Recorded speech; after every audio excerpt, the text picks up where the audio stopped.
In front of me is TCL 605 and today I would like to show you how you can edit password saved in Google Passwords Manager. Begin by opening Settings and scrolling all the way down to click on Accounts. Now select Open under Google and click on Google Password Manager to tap on any password you wish to edit. In my case, Booking.com one. Enter your screen lock.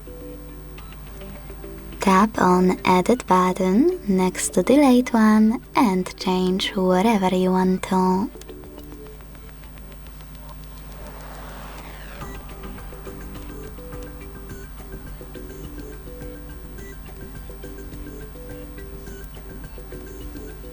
When you're ready, hit Save at the top right corner.